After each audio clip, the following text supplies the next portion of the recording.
We were introduced to a whole new map in Season 1, new items, new factions, and a new storyline. With Fortnite Chapter 4 Season 1 ending on the 8th of March, let's recap on everything that happened in Season 1. But first, we are almost at 7k subscribers, less than 100 subscribers away. If you do enjoy content like this, hit the subscribe button and like the video, of course. That means if we do hit 7k, we are 7% of the way to 100k. At the moment, we're 6.9% of the way in there. So, how did we end up in Chapter 4 Season 1? Well, in the Paradise season, last season, the 7 went missing, and a mysterious Chrome took the island controlled by the Herald, who kept watch of the reality tree at the Sanctum. We were introduced to the Nothing. The Herald then used the Chrome to capture members of the 7, but not all of them. Paradigm, who managed to escape the Chrome, made her way to the 0 point and travelled to Reality 659. Eventually the day would come where the Loopers tried to defend the reality tree against the Herald, but they were unsuccessful. The Chrome covers the entirety of Artemis and Apollo, which caused its eventual destruction.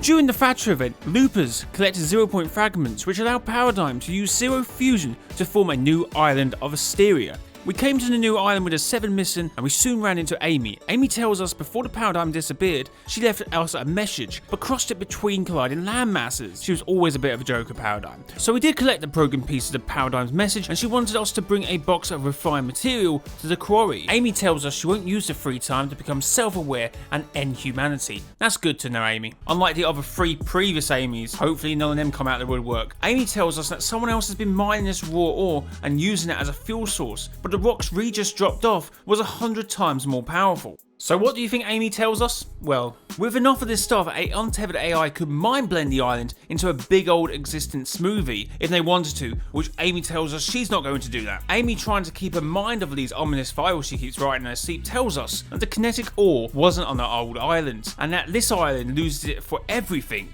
We go and try and find the owner of the quarry, but we arrive at the castle, the Citadel. A.M.I. tracks down a guy, a tough knight guy, who's studying this kinetic ore, who replies to A.M.I., "Your gift intrigues me, but do you truly know what you have given us?" This tough knight guy sends us to fight his boss, the Ageless Champion.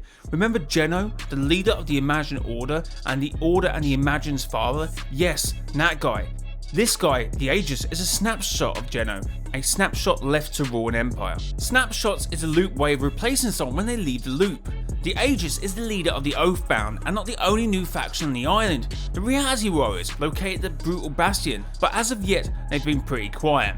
After defeating the boss, A.M.I. tells us she's sorry she couldn't join in and that she doesn't have a body. The scientists always said there's no material strong enough to contain her, but she considered that the kinetic ore might be enough. The tough knight guy turns out to be the Rift Warden Stellan, who at the order of the Ageless Champion is to build a stable Riftgate to travel to new realities. The Riftgate is the Aegis' dearest wish, but the Rift Warden has his own reasons for it as well, but doesn't want to be more forthcoming. After we help the Rift Warden use sensors to align this new island with the cosmos, he tells us a bit more. He decides to be more forthcoming. He tells us there's a shapeless man who watches us with dark purpose, and if we don't succeed, the consequences will be terrible. A.M.I. is concerned about the Rift Warden visiting other realities, and it sounds pretty villainous. She decides to look into his research, and it turns out the Rift Warden does have the means to harness interdimensional travel. A.M.I. tries out Stellan's Riftgate. She sends through a couple things, including a bit of her own code, a fragment of her. But when they come back, they have all changed, including A.M.I.'s fragment. And the fragment tells A.M.I. that he's different now, and they're all different. Who's she referring to? It turns out that this is connected to the scientist and indeed the 7 going missing, and that the test rift locked onto the scientist's location, and it sounds like the 7 and the scientist may have been corrupted. We then have a conversation with the Rift Warden. He shares some details of how he came to be at the Oathbound. He arrived at the Oathbound with nothing, no name, no family, and that his work and his secrets have always been his own. Until recently when he was introduced to the Looper. After we set up equipment at the Citadel, he feels more comfortable to tell us even more. The Rift Warden tells us he came to the Oathbound at the order of the Shapeless Man, who yearns for the Riftgate, and if we fail, he may destroy us. It turns out we need more power to power the Riftgates. We use conduits in the place where kinetic ore is to gain more power, and it works. The Shapeless Man grows impatient, but the energy is unstable. In order to channel the power into the Riftgate, we must forge a new alloy of kinetic ore. The Rift Warden tells us his dreams are filled with cold whispers of the Shapeless Man. We were successful, and soon the Rift Warden will open the Riftgate. A.M.I. tells us that the scientist is facing a fate darker than the worst imaginable, and she must have a body to travel to the other side of the Riftgate. She did drop blueprints, but unfortunately the wind took them away and they went missing. So we have to do a few things for A.M.I.E. We find the blueprints, we then find some guardian shields and we take the chips from them. A.M.I.E. needs this stuff to build a body to save the scientists. A.M.I.E. gives us an emotional goodbye before entering the Riftgate. New vaults appear around the island and it's been taken over by the cold-blooded syndicate. A new crime syndicate sweeps the island, taking shattered slabs, 40 splits, and brutal bastion. It seems like they've teamed up with Wildcard's gang as well, but unfortunately the cold-blooded syndicate's reign came to an end only 2 weeks later, and they seem to be gone. The vault's left emptied. The Rift Warden warns us an untested Riftgate could tear apart this reality. He wants to tell the Ageless Champion the truth about the Shapeless man, but he cannot. After we receive the Riftgate coordinates, we input them into the terminal.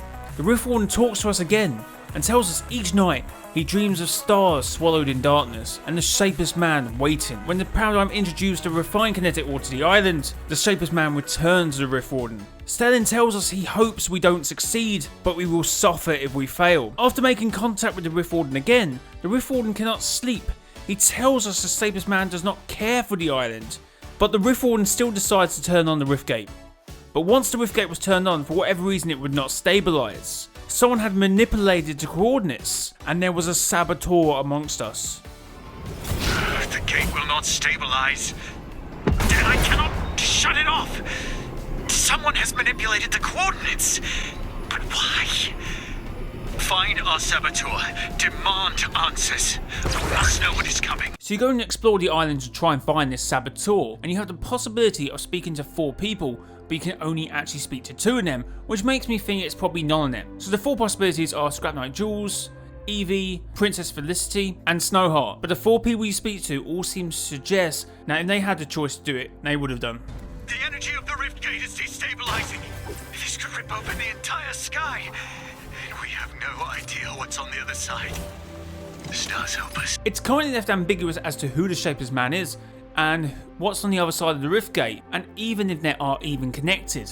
And if you're on Twitter, you're probably well aware that Fortnite Chapter 4 Season 2 has completely leaked. The Battle Pass is currently known, the POIs are known, and to be fair, next week's challenges are also known. So yeah, we're going to get into part 5 of the challenges, so if you don't want to be spoiled, turn off the video now if you've somehow managed not to see them on Twitter or on YouTube, I guess. But yeah, we're going to go over part 5 challenges now. So the Riftgate is destroyed. The sky is torn and everything may be ending. When the Rift Warden was younger, the Shapeless man came to him in his dreams and he took him in as his own.